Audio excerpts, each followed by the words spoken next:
The fun thing about a hackathon is you get an endorphin hit. You just don't give up. So persistence is like an underrated quality in startups. That's the fun of doing a startup, is you have that empowerment. Like you have that.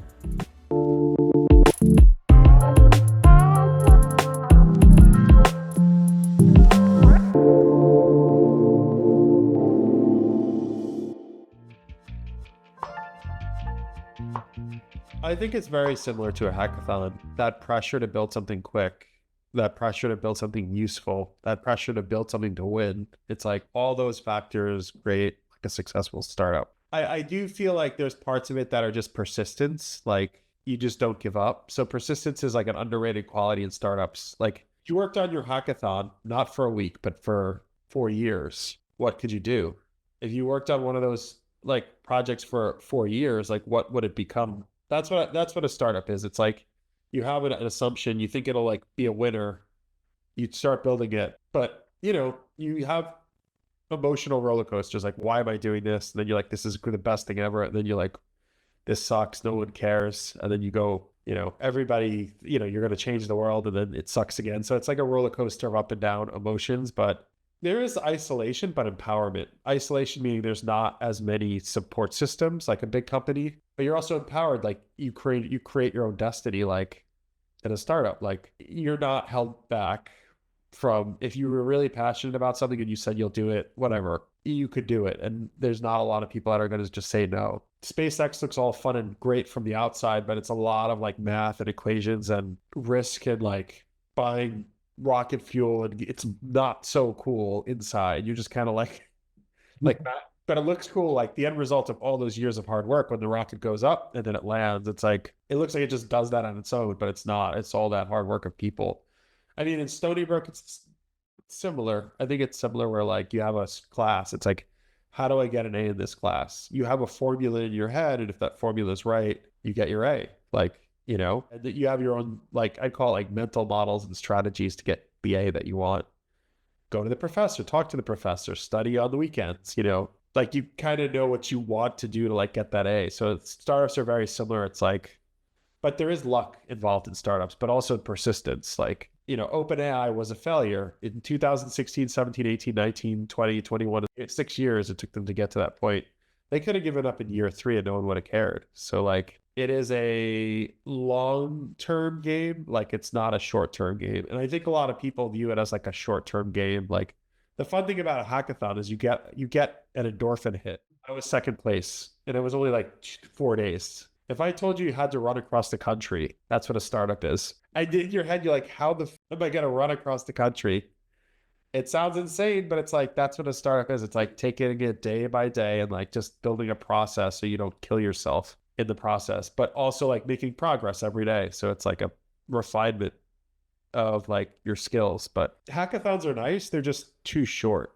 The persistence isn't there. Because if you did your hackathon for 3 years, you might get into arguments with the other people on the team. How do you get past that?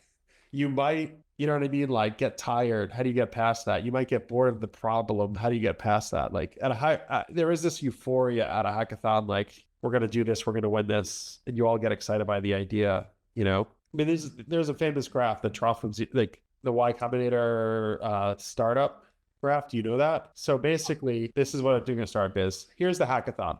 This all the way up till this like top point. That's a hackathon. Yeah. You get excited, you do it, you work on it 4 days, and then you're done. Imagine winning the trophy and feeling great, and then like you have no users, and you keep building, and you build it, and 2 years go by, and you just don't have users, and you don't have users, and you're like, why am I working on this? So year 3, you're like, what am I doing with my?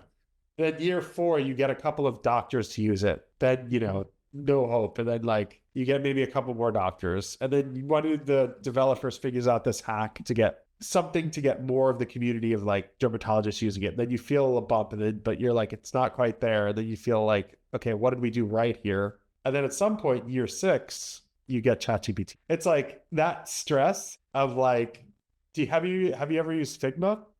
How long did it take Figma to get PMF, product market fit? 5 years to achieve product market fit. So like if you could do a startup for 5 years or 6 years, like what I was saying with ChatGPT, how long did it take SpaceX to launch the first rocket? Let's see, 4 attempts, but how long? How long was that? How long in years? Let's say in years, because that's the way we think. Okay, SpaceX successfully launched 4 attempts with 3 failing. So this is that point of almost bankrupt. You literally are going to break and you feel depressed, but the persistence and there is luck in there. So like people didn't give up on him totally. Something happened. Other people helped.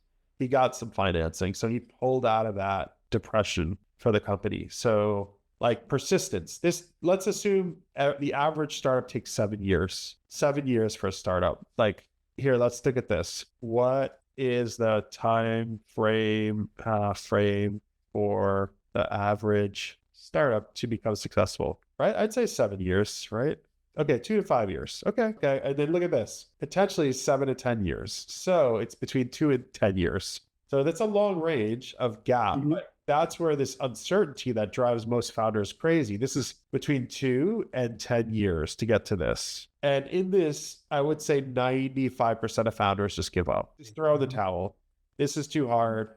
I don't want to fight with my friends. My wife is upset with me. My husband's upset with me. I want to get married. I can't pay my mortgage. I want to get a dog. I want to move to another country. I feel like traveling the world. I don't have a life. Like all of that contributes to the give up. And it's like, if you pull through this give up period, get success. Is it guaranteed? The answer is no.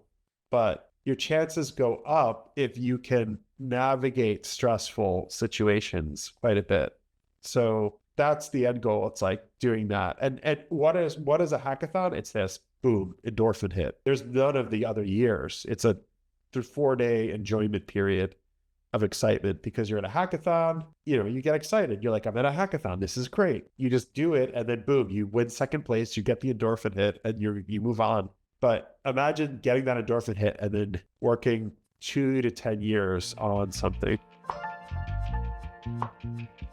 What gets me excited is like the GDP, gross domestic product, or like what is the market size of money movement, right? So like this is the broad market. The global money transfer market is large and growing with an estimated range between 36 billion and 200 billion by 2034. That's not all of it. That's just a piece of it. And I'm like, market size is really big. And I personally see the problem day in and day out where people are struggling to move money and receive money properly. At a broad, like high level, the big vision is how do we move money easy and confidently the right ways? And like, if you think about like salaries, people get paid every 2 weeks, they get paid every month, they get paid every week. Imagine if you got paid as you worked. It doesn't work that way today, but it's like we could move towards a future where money is exchanged at the time of value creation. And like, there's also other areas here like crypto and distributed ledgers. Like that also removes it from the government in a sense where it could be government supported or not. But also AI is involved in this. So if you like layer AI and newer technologies like FedNow is a newer technology. The government created this new technology called FedNow, and it's supposed to help the United States move money faster in the future. It's not totally implemented yet, but like there's going to be better things beyond FedNow, and there's going to be AI to help create more confidence. And there's going to be like this big money movement market. It's going to just be exciting. And like the big vision of JustPaid is like, how do we help anyone who creates a business get the confidence of like having a finance team, which most startups don't have, or like small businesses don't have. Big companies just hire people right now. Like they hire a lot of people to help with all of this. And, we're looking at it like, okay, let's use technology to figure out a way to like leverage everything that's out there at a really high level to democratize parts of the money movement in the world. And, it's a hard problem. It's like a hard problem because one, there's fraud out there. There's accidental money movement. There's inaccurate amount of money movement. It would be great if AI helped, like AI assistance, almost like self-driving cars. If we have self-driving cars, we should have AI money movement assistance also. your livelihood relies on both of those. You don't want to crash in a car, but you also don't want to, you want to receive money when you need it. Like you should have an AI agent that says like, this is your salary for some reason wasn't paid on time and it was paid, you were paid less. Should I reach out to your employer and just give them a heads up? And you'd be like, yes. So it's like a life finance expert for your life. But JustPaid, we're looking at like business to businesses and thinking, because business to business is an easy place to start because every business needs to move money. Students, not so much right now. So like students are kind of like, learning and in the system, but businesses rely on revenue collections. They rely on it. So it's like a good wedge to start with this like big vision of like what we're trying to do. And the market is bigger than this. It's bigger than this. This is just money transfer services. There's other things like, what is the AI here? Let's look at this. Let's just call this like, what is the market size of AI fintech. And this is, this is what it's going to be. So there's like different, so this is just the AI side of it. So not only the money movement, if you layer in AI, it's going to be a massive market at $61 billion. People are going to buy fintech tool to help them in their life. And it's just like, you're going to buy it 10 years from now, you're going to have an AI agent help you with your health. You're going to have an AI agent help you with your finances. You're going to have an AI agent help you find jobs.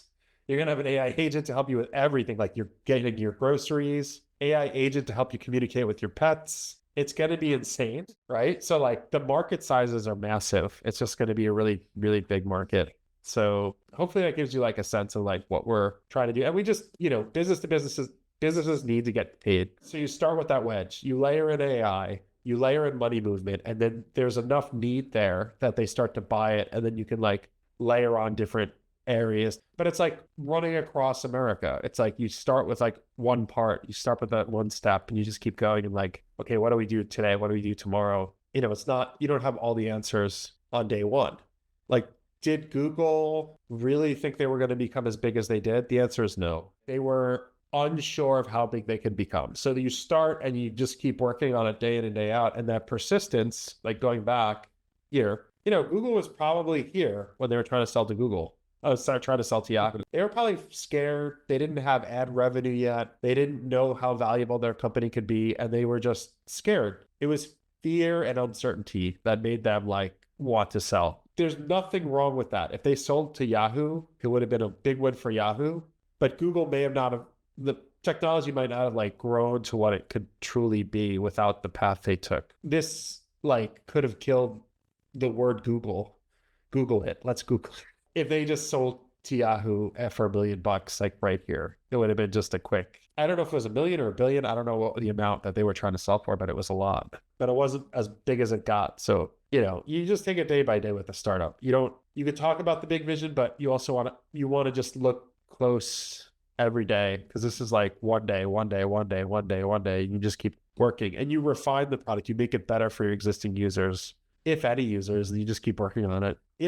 Like you just kind of figure out who your real user is going to be. I mean, if you look at a company like Boston Dynamics, who are their real users? Like there's going to be a lot of users for this product, but they didn't have users for a long time. So they're really in an uncertain period here. Like now I kind of see it. I'm there, like the military could buy their product. Security companies could buy their product, large like warehouses could buy their products, like everybody. But when they started, like it was really like, it looked like this, like it did not walk. It was attached to this massive like device.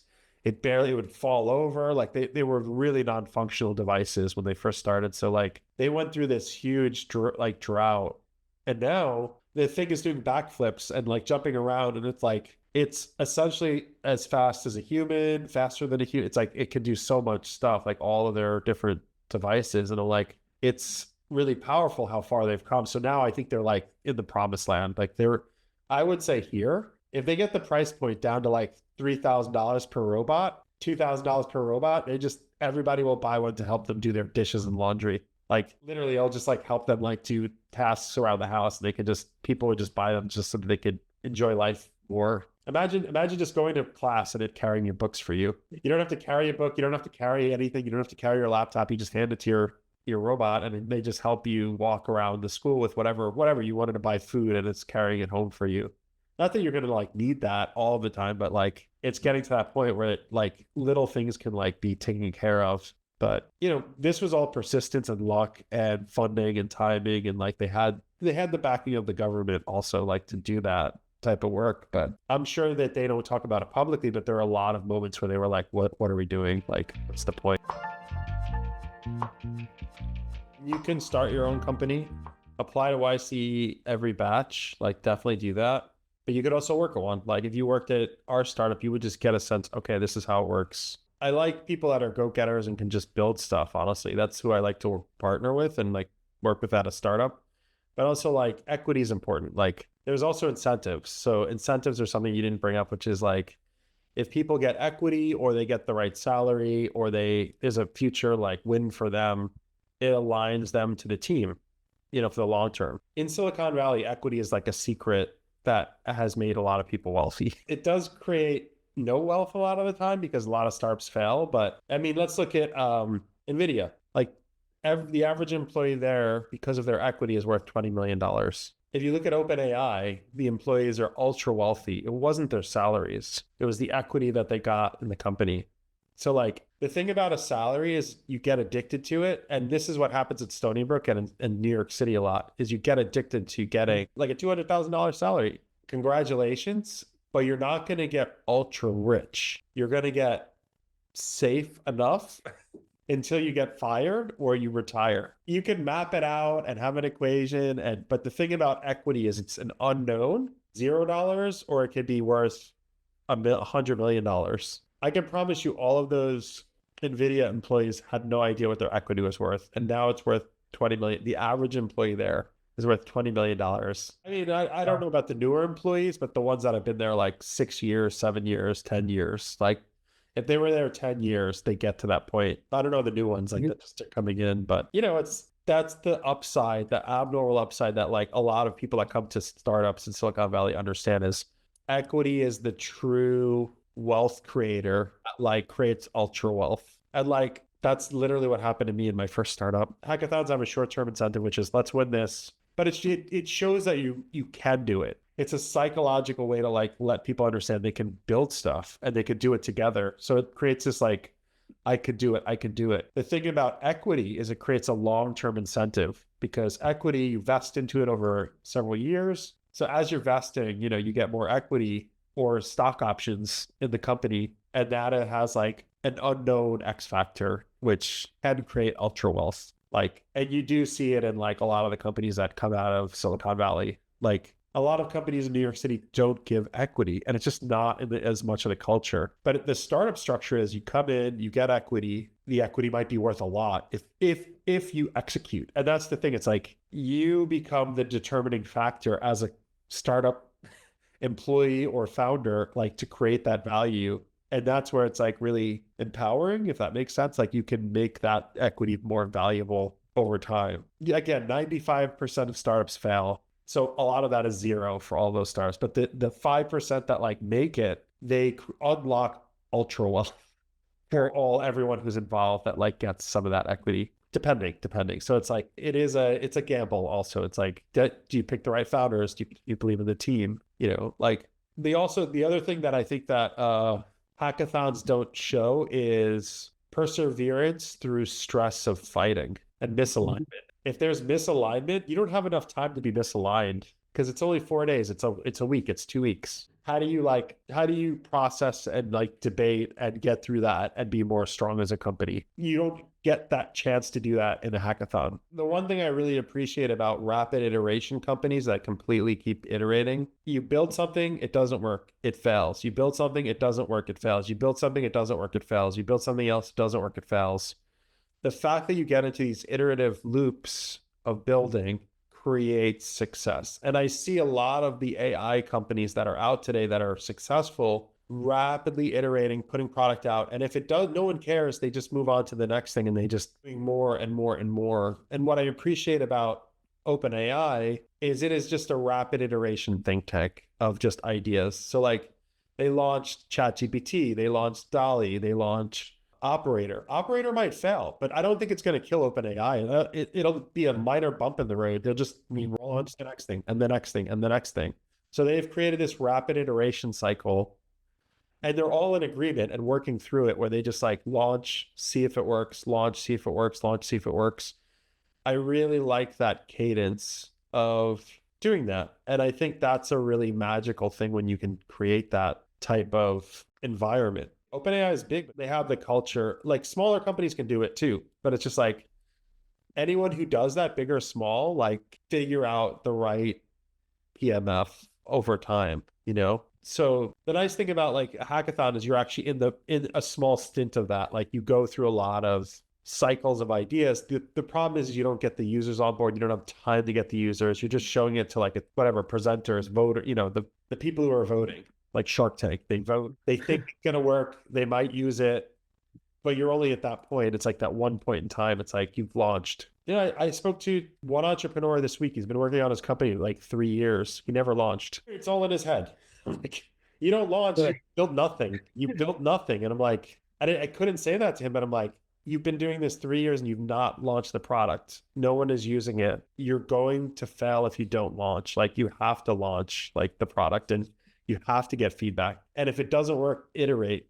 And if that doesn't work, iterate on more. And it's just like those cycles. And there was a hesitancy in this one entrepreneur. He's just like, it's not ready yet. It's not ready. 3 years, it's already not ready. It'll never be ready. That's the fun of doing a startup is you have that empowerment. Like you have that. So like that's the benefit of being at a startup is you don't have a lot of politics. You can just launch. But that's why you probably will like startups is because you get a lot of that. You get a lot of that endorphin hits like by building. And what's even more fun is when the users start using it a lot and then you start building more and fixing it and then building more and fixing it. And then they just keep giving more feedback and it becomes a positive feedback loop a lot of the time where like what I said about Figma, it's like they started getting users and it started to work and then they got more users and it started to work more. And then they were taking Photoshop users and it started to work more. And they're like, it just created a hyper positive feedback loop for them where they just built Figma. And it's just like, it took time to get to that point. Same thing with Notion. Notion took years to get to build. It's very much the same. Like it took them years to get to that point of what are we building? Who's actually using it? But they kept rebuilding Notion. I don't know if you know that. Like they actually kept rebuilding it, refining it, rebuilding it. So like it was that obsession that got them to success. Big vision, I don't like to look at it that way. I look at it more like, what are we doing today to make the company successful? Today, you're awake. What can you do to make the company more successful? Not, we're going to take over the world, like type of thing. It's like, what do we do today? What can you do to make an impact to get us more users as a startup? Or how can I get us more users? Like, and it's a tough question, but you should ask yourself that every day as you're like working, maybe you're working on something that's not useful and you're like, I shouldn't work on this. I should work on that. So there's a lot of like decisions in that also. So it's a process. It's a process. I don't like to look from the big side as much, like the big side. Cause when you look at it from like, how do I compete with Walmart? It's like, you start small. Walmart started small. Amazon started small. Like everybody started small. Walt Disney started small. Like he made a couple of movies. Like he had a couple of, artists. It was not what it is today. It was like, that's the thing. It's just keep iterating quickly and daily and persistently and make sure you're working with your team. You don't have to be fully aligned, but it's like get in the right direction, get the boat rowing in the right direction. And just keep getting customers, get users. Like that's the most important thing.